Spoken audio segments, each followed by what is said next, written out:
আত্মসমর্পণ অসম্ভব, যুদ্ধ হলে হবে, আত্মসমর্পণ নয়, ইরানের হুঙ্কার। এবার ইসরায়েলে হামলা করবে যুক্তরাষ্ট্র, নেতানিয়াহুর সাথে বিরোধ, ইসরায়েল দখলে নেবে ট্রাম্প। ইরান নয়, আমিরাতের পারমাণবিক বিদ্যুৎ কেন্দ্রে হামলা চালিয়েছিল ইসরায়েল। এবং সর্বশেষ জানাবো ট্রাম্পকে ইরানের চ্যালেঞ্জ, গোপন অস্ত্র নিয়ে বড় হুঁশিয়ারি। এতক্ষণ শুনছিলেন সংবাদ শিরোনাম, এবারে বিস্তারিত। তবে তার আগে অনুরোধ থাকবে আমাদের চ্যানেলটি সাবস্ক্রাইব করে বেল আইকনটি ক্লিক করুন। আত্মসমর্পণ অসম্ভব, যুদ্ধ হলে হবে, আত্মসমর্পণ নয়, ইরানের হুঙ্কার।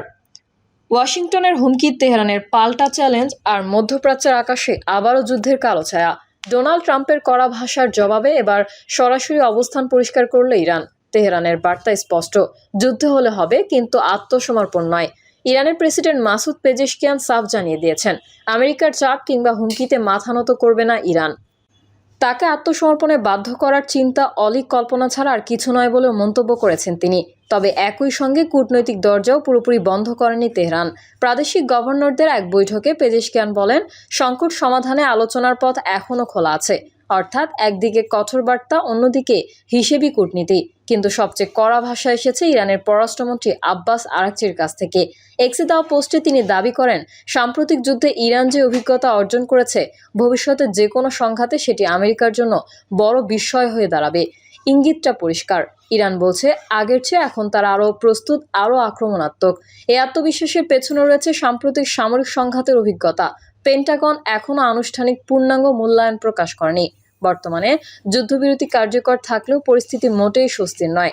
ডোনাল্ড ট্রাম্প এখনও বিভিন্ন বক্তব্যে ইরানকে হুমকি দিয়ে যাচ্ছেন, কখনো ট্রুথ সোশ্যালে, কখনো সংবাদ মাধ্যমের সামনে। তেহরানের বিরুদ্ধে তার কড়া অবস্থান অব্যাহত রয়েছে। আর জবাবে ইরানও দিচ্ছে ঠান্ডা মাথার কিন্তু দৃঢ় বার্তা। তাদের দাবি, যদি আবার সংঘাত শুরু হয় তাহলে মধ্যপ্রাচ্যে আমেরিকার সামরিক শ্রেষ্ঠত্ব নিয়েই নতুন প্রশ্ন উঠতে পারে।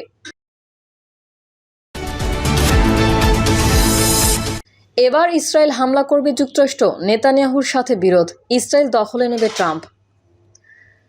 ইরান যুদ্ধে কাঁধে কাঁধ মিলিয়ে চললেও সম্প্রতি বন্ধুত্বে চির ধরেছে ট্রাম্প নেতানিয়াহুর। একদিকে যুক্তরাষ্ট্র যখন ইরানের সঙ্গে কূটনৈতিক সমঝোতার নতুন পথ খুঁজছে, অন্যদিকে ক্ষোভে ফুঁসছে তেল আবিব। ইসরায়েলের প্রধানমন্ত্রী বেনিয়ামিন নেতানিয়াহু ইরানের সঙ্গে আলোচনা না করে এখনই হামলার জন্য যুক্তরাষ্ট্রকে অনেকটাই চাপ প্রয়োগ করছে। আর এই অবস্থা ঘিরেই মার্কিন প্রেসিডেন্ট ডোনাল্ড ট্রাম্পের সঙ্গে সম্পর্কের অবনতি হয়েছে নেতানিয়াহুর। ওয়াশিংটন তেহরান আলোচনার টেবিল যত এগোচ্ছে ততই বাড়ছে নেতানিয়াহুর অস্বস্তি। কূটনৈতিক দেরিকে তিনি দেখছেন ইরানের জন্য কৌশলগত উপহার হিসেবে। ফলে যুক্তরাষ্ট্র ইসরায়েল সম্পর্কের ভেতরেও দেখা দিচ্ছে ফাটল।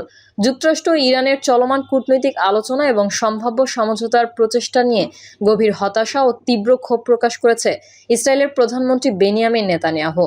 তার মতে, ইরানের বিরুদ্ধে সামরিক চাপ কমিয়ে আলোচনার পথে হাঁটার সিদ্ধান্ত তেহরানকে আরও সময় ও কৌশলগত সুবিধা করে দিচ্ছে। মার্কিন সংবাদ মাধ্যম CNN-এর বরাত দিয়ে বিভিন্ন আন্তর্জাতিক সূত্র জানিয়েছে, গত 19শে মে মার্কিন প্রেসিডেন্ট ডোনাল্ড ট্রাম্প এবং ইসরায়েলি প্রধানমন্ত্রী নেতানিয়াহুর মধ্যে 1 ঘণ্টাব্যাপী উত্তপ্ত ফোন আলাপ অনুষ্ঠিত হয়। ওই আলোচনায় ইরানকে কেন্দ্র করে দুই নেতার দৃষ্টিভঙ্গির বড় ধরনের পার্থক্য সামনে আসে। বিশ্বস্ত সূত্রগুলোর দাবি, ফোন আলাপ চলাকালে নেতানিয়াহু ট্রাম্পের ওপর ইরানের বিরুদ্ধে পুনরায় সরাসরি সামরিক অভিযান চালানোর জন্য প্রবল চাপ প্রয়োগ করেন। তিনি যুক্তি দেন, দীর্ঘমেয়াদী আলোচনা কিংবা কূটনৈতিক সময়ক্ষেপণ ইরানকে নিজেদের প্রতিরক্ষা ও সামরিক সক্ষমতা আরও শক্তিশালী করার সুযোগ দেবে। তবে তার আশঙ্কা, এই সময়ের মধ্যে ইরান তেহরান আঞ্চলিক মিত্রদের সক্রিয় করে নতুন সংঘাতের প্রস্তুতিও নিতে পারে। নেতানিয়াহু মনে করেন, ইরানের সঙ্গে যে কোনো নমনীয় অবস্থান মধ্যপ্রাচ্যের শক্তির ভারসাম্যকে বদলে দিতে পারে। বিশেষ করে ইরানের পারমাণবিক কর্মসূচি এবং আঞ্চলিক প্রভাব বিস্তার নিয়ে বহুদিন ধরেই উদ্বিগ্ন ইসরায়েল। ফলে ওয়াশিংটনের কূটনৈতিক নমনীয়তা তেল আবিবে নতুন করে অস্বস্তি তৈরি করেছে। অন্যদিকে প্রেসিডেন্ট ডোনাল্ড ট্রাম্প এখনও ইরানের সঙ্গে একটি নতুন সমঝোতা চুক্তিতে পৌঁছানোর প্রচেষ্টা চালিয়ে যাচ্ছেন। তার প্রশাসনের অবস্থান হলো, সরাসরি যুদ্ধে জড়ানোর আগে কূটনৈতিক সমাধানের সব পথ ব্যবহার করা উচিত। যদিও ট্রাম্প প্রশাসন একই সঙ্গে এটিও স্পষ্ট করে দিয়েছেন যে প্রয়োজন হলে সামরিক পদক্ষেপের বিকল্প পথ এখনও পুরোপুরি খোলা রয়েছে। মার্কিন প্রশাসনের কয়েকজন কর্মকর্তা জানিয়েছেন, ট্রাম্প বর্তমানে একটি সমঝোতা যাচ্ছেন, যা একদিকে ইরানের পারমাণবিক কার্যক্রম নিয়ন্ত্রণে রাখবে, অন্যদিকে মধ্যপ্রাচ্যে পূর্ণাঙ্গ যুদ্ধের ঝুঁকিও কমাবে। তবে এই কৌশল ইসরায়েলের কাছে যথেষ্ট কঠোর বলে মনে হচ্ছে না। ইরান নয়, আমিরাতের পারমাণবিক বিদ্যুৎ কেন্দ্রে হামলা চালিয়েছিল ইসরায়েল। সংযুক্ত আরব আমিরাতের বারাকাহ পারমাণবিক বিদ্যুৎ কেন্দ্রে সাম্প্রতিক ড্রোন হামলাকে কেন্দ্র করে নতুন করে উত্তেজনা তৈরি হয়েছে মধ্যপ্রাচ্যে। ইরানের সামরিক সূত্রের দাবি, হামলাটি ইসরায়েল পরিকল্পিতভাবে চালিয়েছে, যাতে এর দায় ইরানের উপর চাপিয়ে আঞ্চলিক সংঘাত আরও উস্কে দেওয়া যায়। প্রেস টিভির বৃহস্পতিবারে প্রকাশিত এক প্রতিবেদনে জানানো হয়, কিছুদিন আগে আমিরাতের বারাকাহ পারমাণবিক কেন্দ্রের অভ্যন্তরীণ সীমানার বাইরে একটি বৈদ্যুতিক জেনারেটরে ড্রোন আঘাত হানে। এতে অগ্নিকাণ্ডের ঘটনা ঘটে। যদিও আমিরাত কর্তৃপক্ষ জানিয়েছে কেন্দ্রের কার্যক্রম স্বাভাবিক রয়েছে, তবে ঘটনাটি নিয়ে আন্তর্জাতিক পর্যায়ে উদ্বেগ বাড়ছে। আন্তর্জাতিক পরমাণু শক্তি সংস্থার মহাপরিচালক জাতিসংঘ নিরাপত্তা পরিষদে সতর্ক করে বলেছেন, যদি হামলাটি কেন্দ্রের মূল অংশে আঘাত হানত তাহলে ভয়াবহ তেজস্ক্রিয়তা ছড়িয়ে পুরো পারস্য উপসাগরীয় অঞ্চল বিপর্যয়ের মুখে পড়তে পারত। তিনি বলেন, পারমাণবিক বিদ্যুৎ কেন্দ্রে সরাসরি হামলা কিংবা বিদ্যুৎ সরবরাহ ব্যবস্থায় ক্ষতি রিঅ্যাক্টর গলে যাওয়ার মতো ভয়াবহ পরিস্থিতি তৈরি করতে পারে। বারাকা কেন্দ্রটি আবুধাবির আল দাফরা অঞ্চলে সৌদি সীমান্তের কাছে অবস্থিত। দক্ষিণ কোরিয়ার প্রযুক্তিতে নির্মিত 4টি রিঅ্যাক্টর থেকে আমিরাতের মোট বিদ্যুতের প্রায় 25% সরবরাহ করা হয়। ইরানের সামরিক সূত্রের দাবি, হামলার পেছনে ইসরায়েলের উদ্দেশ্য ছিল আমিরাত ও ইসরায়েলের মধ্যে বৈরিতা বাড়ানো এবং উপসাগরীয় অঞ্চলে নতুন সংকট সৃষ্টি করা। তাদের ভাষ্য অনুযায়ী, ইসরায়েল দীর্ঘদিন ধরেই ফলস ফ্ল্যাগ কৌশল ব্যবহার করে আঞ্চলিক উত্তেজনা বাড়ানোর চেষ্টা করছে। তবে আমিরাত সরকার সরাসরি কোনো দেশকে দায়ী করেনি। দেশটির প্রতিরক্ষা মন্ত্রণালয় জানিয়েছে, 3টি ড্রোন আমিরাতের আকাশসীমায় প্রবেশ করেছিল। এর মধ্যে 2টি ভূপাতিত করা হলেও একটি জেনারেটরে আঘাত হানে। ইরানের দাবি, আমিরাতের উপস্থাপিত তথ্যের মধ্যে প্রযুক্তিগত অসঙ্গতি রয়েছে। তাদের মতে, ইরান থেকে হামলা চালানো হলে ড্রোনগুলো উত্তর দিক থেকে আসার কথা, কিন্তু আমিরাত বলছে সেগুলো পশ্চিমা সীমান্ত দিয়ে প্রবেশ করেছে। বিশ্লেষকদের মতে, যদি ড্রোনগুলো ইরাক থেকে এসে থাকে তাহলে সেগুলোকে সৌদি আরবের আকাশসীমা পেরিয়ে দীর্ঘ পথ অতিক্রম করতে হতো। সেক্ষেত্রে সৌদি প্রতিরক্ষা ব্যবস্থায় কোনো প্রতিক্রিয়া না দেখানোর প্রশ্নের জন্ম দিয়েছে। ইরান আরও বলেছে, পারস্য উপসাগরে নিজেদের বুশেহর পারমাণবিক কেন্দ্র থাকার কারণে তারা কখনোই এমন হামলার ঝুঁকি নেবে না যা পুরো অঞ্চলে তেজস্ক্রিয়তার প্রভাব ফেলতে পারে। প্রতিবেদনে আরও দাবি করা হয়েছে, যুক্তরাষ্ট্র, ইসরায়েল ও ইউক্রেন মিলে ইরানের শাহেদ 136 ড্রোনের অনুরূপ ড্রোন তৈরি করে বিভিন্ন উপসাগরীয় দেশে হামলা চালাচ্ছে, যাতে এর দায় ইরানের ওপর বার্তায়। এসব হামলার উদ্দেশ্য আঞ্চলিক দেশগুলোকে ইরানের বিরুদ্ধে অবস্থান নিতে বাধ্য করা। তবে এসব অভিযোগের বিষয়ে ইসরায়েল বা যুক্তরাষ্ট্রের পক্ষ থেকে এখনো কোনো আনুষ্ঠানিক প্রতিক্রিয়া পাওয়া যায়নি। ট্রাম্পকে ইরানের চ্যালেঞ্জ, গোপন অস্ত্র নিয়ে বড় হুঁশিয়ারি। মধ্যপ্রাচ্যের আকাশে কি আবারও যুদ্ধের আগুন জ্বলতে যাচ্ছে? মাত্র কয়েক সপ্তাহের যুদ্ধবিরতির পরেই এবার সরাসরি আমেরিকাকে চ্যালেঞ্জ ছুড়ে দিল ইরান। তেহরান বলছে তাদের হাতে আছে এমন গোপন অস্ত্র যেগুলো এখনো কোনো যুদ্ধেই ব্যবহার করা হয়নি। আর সেই হুঁশিয়ারির পর থেকেই নতুন করে কাঁপতে শুরু করেছে ওয়াশিংটন, তেলের বাজার আর গোটা উপসাগরীয় অঞ্চল। ইরানের এক সামরিক কর্মকর্তা রুশ সংবাদ মাধ্যমকে বলেছেন, দেশটির কাছে এমন আধুনিক অস্ত্র রয়েছে যেগুলো এখনো যুদ্ধক্ষেত্রে নামানো হয়নি, এমনকি বাস্তবে পরীক্ষাও করা হয়নি, কিন্তু প্রয়োজনে সেগুলো ব্যবহার করতে প্রস্তুত তেহরান।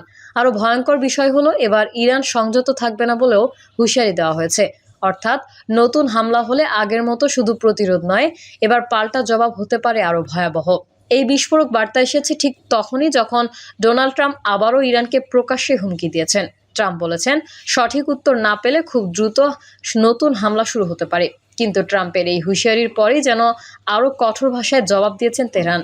মাসুদ পেজেশকিয়ান স্পষ্ট করে বলেছেন, চাপ প্রয়োগ করে ইরানকে আত্মসমর্পণ করানো আমেরিকার অবাস্তব স্বপ্ন। ইরানের রেভলিউশনারি গার্ড হুঁশিয়ারি দিয়েছেন, নতুন হামলা হলে যুদ্ধ শুধু মধ্যপ্রাচ্যে সীমাবদ্ধ থাকবে না, সংঘাত ছড়িয়ে পড়তে পারে আরও বড় পরিসরে।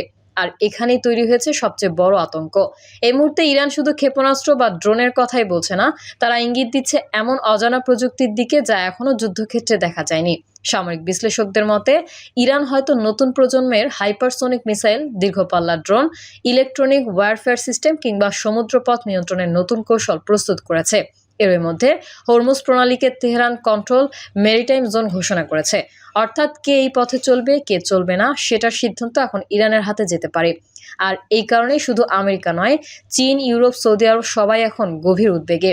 একদিকে ইরানকে চাপে রাখতে না পারলে ওয়াশিংটনকে রাজনৈতিকভাবে দুর্বল দেখাবে, অন্যদিকে নতুন যুদ্ধ শুরু হলে জ্বালানির দাম আরও বাড়বে, যার সরাসরি প্রভাব পড়বে মার্কিন অর্থনীতি আর নির্বাচনে। কিন্তু ইরান পিছু হটার কোনো ইঙ্গিত দিচ্ছে না। তেহরান বলছে তারা আলোচনায় রাজি, কিন্তু নিজেদের অধিকার ছেড়ে নয়। বিশেষ করে ইউরেনিয়াম সমৃদ্ধকরণ, ক্ষেপণাস্ত্র সক্ষমতা আর হরমুজ প্রণালীর নিয়ন্ত্রণ, এই 3 জায়গায় কোনো আপোষ করবে না ইরান। আর তাই এখন সবচেয়ে বড় প্রশ্ন, ট্রাম্পের হুমকি কি শুধুই চাপ তৈরির কৌশল, নাকি সত্যিই আবার শুরু হতে যাচ্ছে ভয়াবহ সামরিক অভিযান? প্রিয় দর্শক, এই ছিল এখনকার সর্বশেষ সংবাদ। আপডেট ও সংবাদ পেতে চ্যানেলটি সাবস্ক্রাইব করে বেল আইকনটি ক্লিক করুন। কমেন্টে আপনার মতামত জানিয়ে আমাদের সাথেই থাকুন। ধন্যবাদ সবাইকে। আল্লাহ হাফেজ।